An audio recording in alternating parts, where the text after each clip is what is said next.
Friday evening அலைனில் உள்ள align மாலுக்கு தான் நாங்கள் போயிருந்தோம்.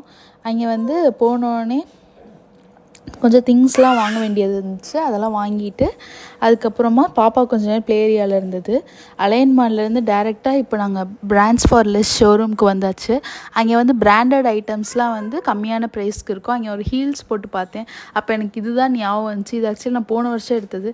உடனே எங்கள் அம்மா வச்சு அதை ரீக்ரியேட் பண்ணேன். அந்தளவுக்கு இல்லைனாலும் நான் இதில் நல்லா ஹைட்டாக தெரிஞ்சேன். எங்கள் அம்மா ஹைட்டு தான் இருப்பேன், இதில் கொஞ்சம் நல்லாவே ஹைட்டாக தெரிஞ்சேன். அம்மாவும் ஹஸ்பண்டும் ஆல்ரெடி நைட் ரொம்ப லேட் ஆகிடுச்சு, இனி என்னத்தை நாங்கள் சாப்பிட்டோம் அப்படின்னு சாப்பிடல. எனக்கு ரொம்ப பசிச்சிச்சு. 11 o'clock ஆனனால என்னால் சாப்பிடாம இருக்க முடியாது. பாப்பாவுக்கு இட்லி வீட்டில் இருந்தே கொண்டு வந்தோம். அதான் இங்கேயே சாப்பிட்டாச்சு வண்டிக்குள்ளே வச்சே. நான் வந்து ஒரு சிக்கன் டபுள் சீஸ் பர்கரும் அது கூடவே ஒரு சிக்கன் சாண்ட்விச்சும் தான் ஆர்டர் பண்ணியிருந்தேன். அது வந்ததுக்கப்புறமேட்டு சாப்பிட்டு வீட்டுக்கு கிளம்பியாச்சு. என்னோடய சேனல் பிடிச்சிருந்தா லைக் பண்ணுங்கள், ஷேர் பண்ணுங்கள், மறக்காமல் சப்ஸ்கிரைப் பண்ணிக்கோங்க. தேங்க்யூ.